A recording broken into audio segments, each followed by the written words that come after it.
Di masa ini, negeri kita ini bisa hancur bukan hanya karena kehilangan hasil tambang, minyak atau hutan.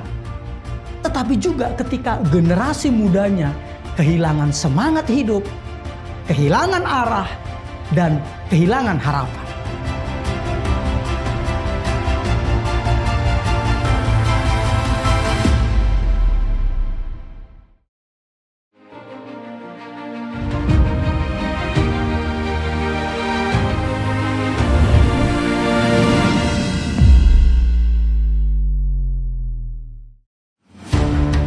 Shalom saudaraku yang terkasih dalam Kristus Yesus.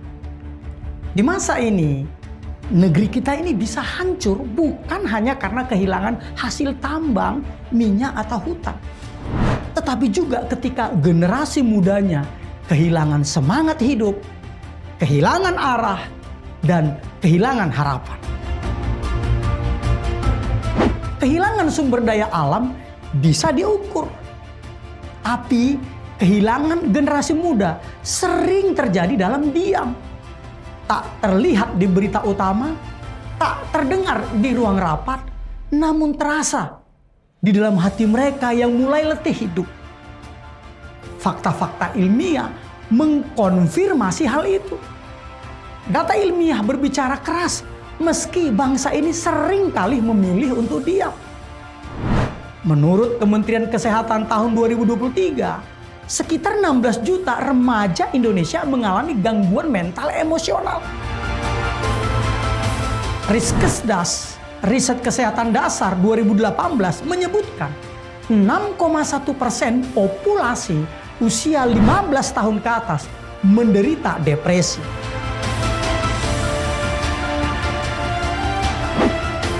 UNICEF tahun 2022 mencatat 1 dari 3 remaja Indonesia pernah berpikir untuk mengakhiri hidupnya. Ini bukan angka statistik. Ini adalah jeritan yang tidak terdengar dari generasi yang seharusnya menjadi harapan bangsa. Ini adalah jeritan yang tidak didengar dari anak-anak muda yang merasa tidak dilihat, tidak dimengerti, dan tidak dicintai.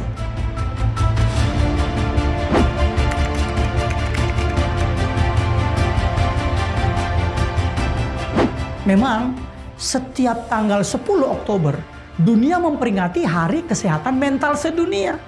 Tahun 2025 temanya adalah Access to Service, Mental Health in Catastrophes and Emergencies. Yang menekankan pentingnya akses layanan kesehatan mental, terutama dalam situasi krisis.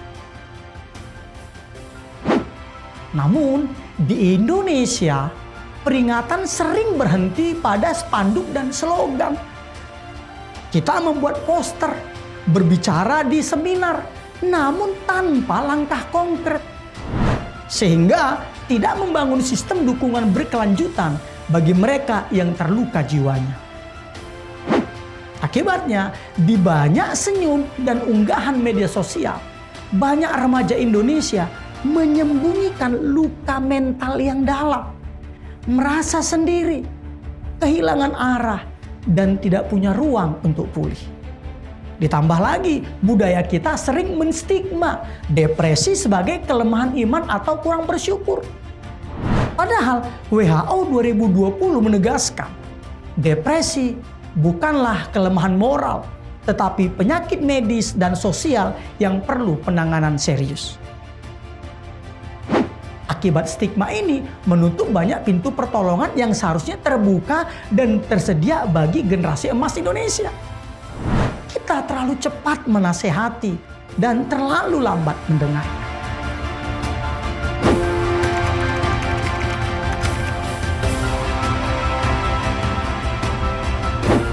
Masalah ini apa? Semakin diperparah oleh politik yang kehilangan nurani sosial. Akar yang lebih dalam dari semua ini apa? Adalah politik yang kehilangan wajah kemanusiaan. Di panggung politik, kita sering mendengar retorika tentang generasi muda harapan bangsa. Namun di balik layar, politik dinasti, nepotisme, dan relasi kuasa masih menjadi aturan tak tertulis di negeri ini.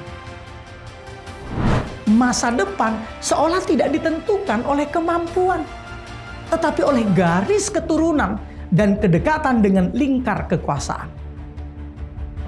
Inilah yang diam-diam menumbuhkan frustasi, apatisme, dan kehilangan makna hidup di kalangan generasi muda Indonesia. Secara alkitabiah, ini adalah bentuk pelanggaran terhadap prinsip keadilan Tuhan. Seperti yang tertulis dalam Amsal 29 ayat 2. Jika orang benar bertambah, bersukacitalah rakyat. Tetapi jika orang fasik memerintah, berkeluh kesahlah rakyat.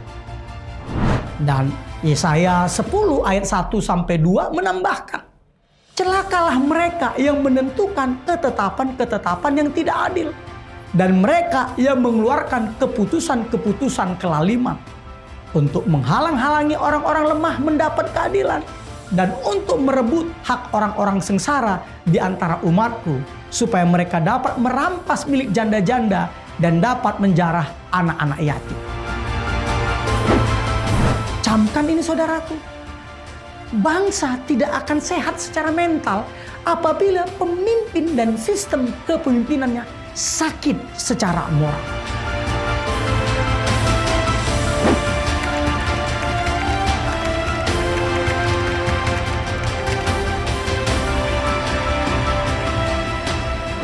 Indonesia kini menuju puncak bonus demografi 2030-2035. Populasi usia produktif akan menjadi yang terbesar dalam sejarah bangsa. Tetapi bonus ini hanya akan menjadi berkat jika generasi mudanya sehat secara fisik, mental, dan spiritual. Jika tidak, bonus ini akan berubah menjadi bencana sosial, bencana demografi. Dan ternyata tantangannya bukan hanya kesehatan mental semata. Ancaman lain juga datang dari stunting atau kekerdilan akibat gizi buruk. Data Kemenkes 2024 menyebutkan 19,8% anak Indonesia atau sekitar 4,48 juta balita masih mengalami stunting. Dan UNICEF 2021 menegaskan bahwa stunting bukan hanya soal gizi, tetapi juga berdampak pada perkembangan otak, kemampuan belajar, dan kesehatan mental di masa depan. Krisis gizi dan krisis mental berjalan beriringan, membentuk generasi rapuh sejak usia dini. Program MBG, makan bergizi gratis, adalah program yang baik. Namun, tanpa manajemen yang baik, maka akan menghasilkan MBG yang lain, makan beracun gratis.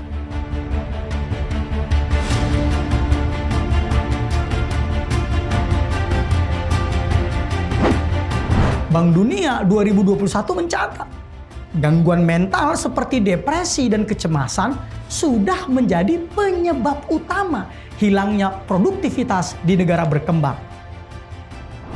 Dan jika ini dibiarkan, generasi emas Indonesia akan berubah menjadi generasi rapuh Indonesia yang kehilangan daya saing global dan kehilangan kepercayaan diri nasional.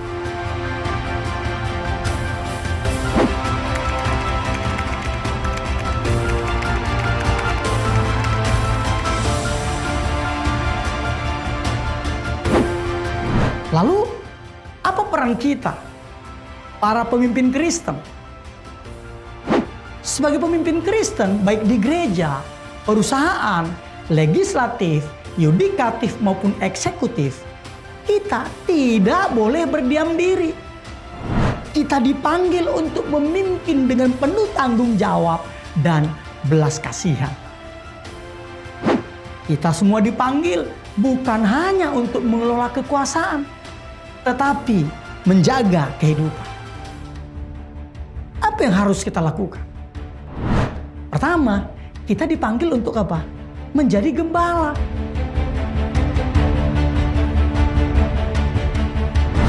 Firman Tuhan dalam Yehezkiel 34 ayat 3-4 menegur kita dengan keras. Kamu menikmati susunya dan bulunya kamu buat pakaian. Yang gemuk kamu sembelih, tetapi domba-domba itu sendiri tidak kamu gembalakan. Yang lemah tidak kamu kuatkan. Yang sakit tidak kamu obati. Yang luka tidak kamu balut. Yang tersesat tidak kamu bawa pulang. Yang hilang tidak kamu cari. Melainkan kamu injak-injak mereka dengan kekerasan dan kekejaman. Krisis kesehatan mental ini adalah panggilan ilahi untuk menguatkan yang lemah, membalut luka hati, dan memulihkan yang patah semangat. Kita harus memimpin bukan dengan kekuasaan semata, tetapi dengan pelayanan.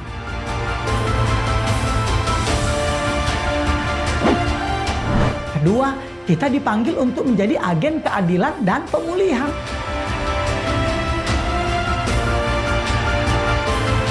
Amsal 31 ayat 8-9 memerintahkan, bukalah mulutmu untuk orang yang bisu, untuk hak semua orang yang merana.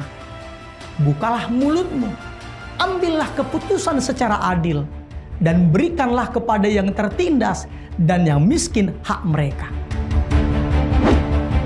Ini adalah mandat untuk menyuarakan kebenaran dan keadilan bagi semua kalangan, kelompok, dan golongan.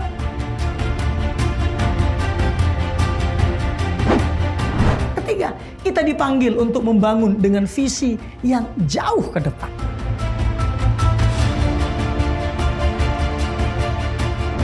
Dalam Amsal 29 ayat 18 dikatakan, bila tidak ada wahyu, menjadi liarlah rakyat. Visi kita haruslah melampaui periode jabatan, bahkan umur kita. Kita harus berani membuat kebijakan strategis dan berkelanjutan dan menempatkan kesehatan mental dan gizi remaja sebagai prioritas nasional. Ini investasi terpenting untuk masa depan bangsa ini.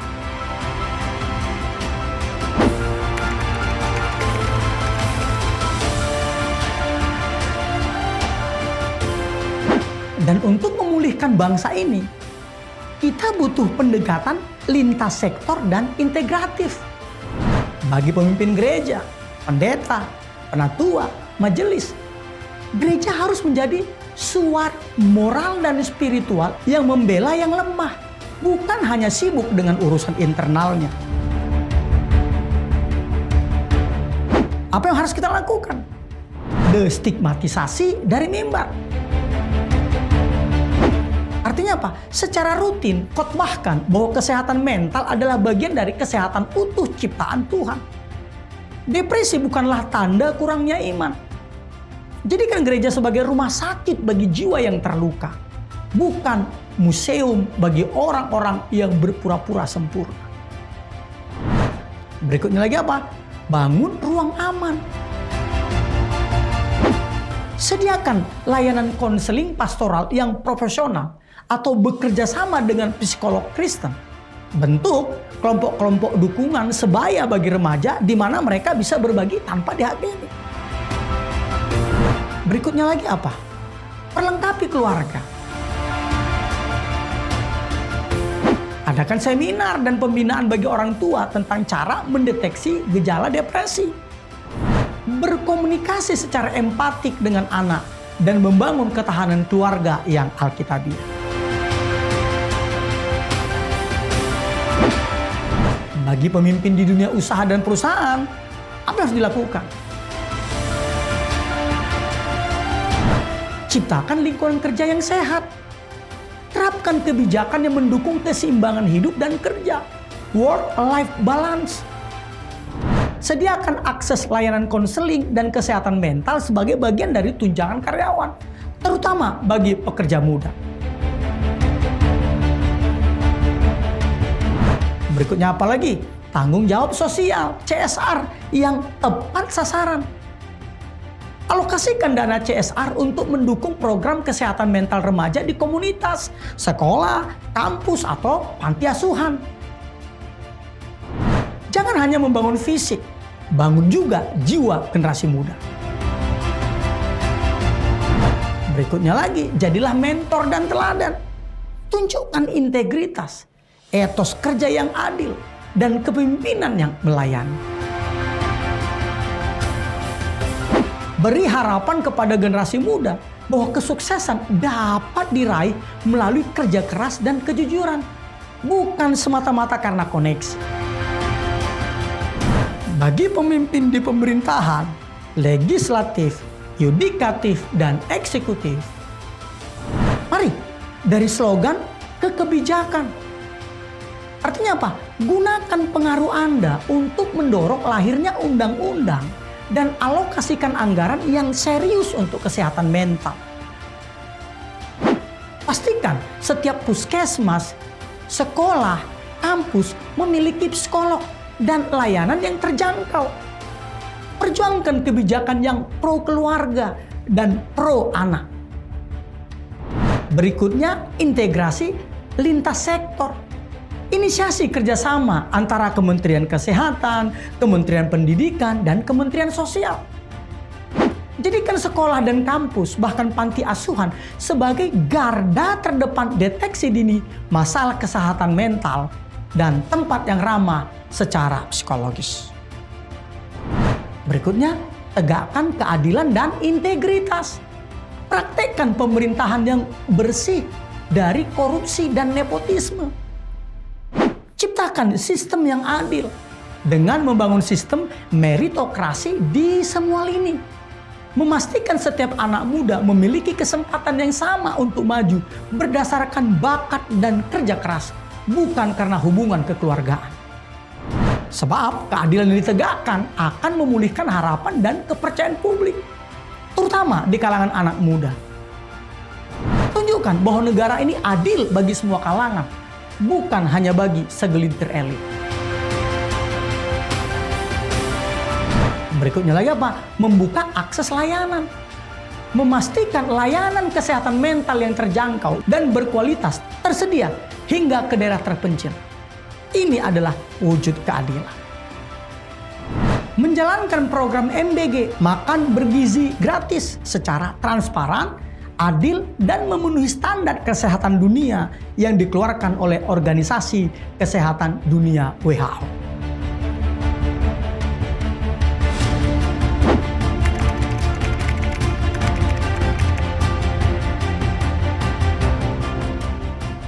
Nah, saudaraku, krisis kesehatan mental bukan sekedar masalah medis. Ini adalah masalah moral dan spiritual bangsa.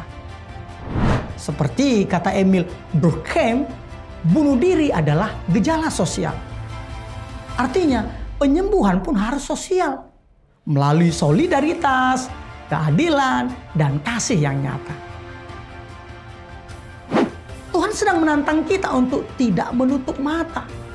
Kita tidak boleh membiarkan bangsa ini kaya sumber daya, tetapi miskin kasih dan kepedulian. Kita tidak boleh membiarkan generasi muda ini kehilangan harapan.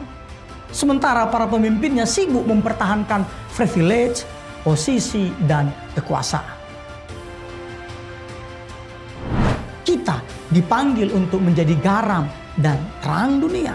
Seperti yang tertulis dalam Matius 5 ayat 13-14.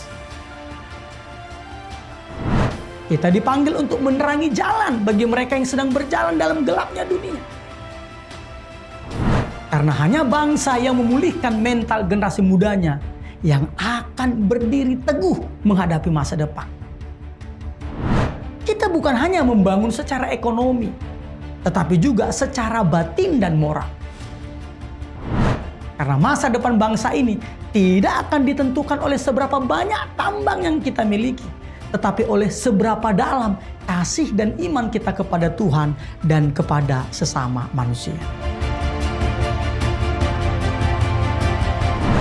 Bangsa yang memulihkan mental generasinya akan menjadi bangsa yang memuliakan Tuhan.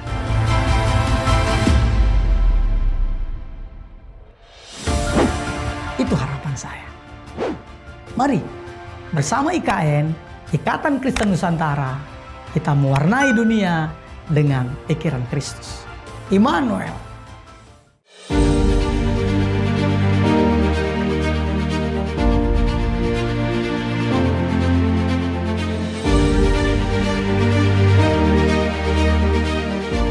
Ikatan Kristen Nusantara adalah komunitas lintas denominasi yang rindu melahirkan generasi Kristen yang maju dan terdepan.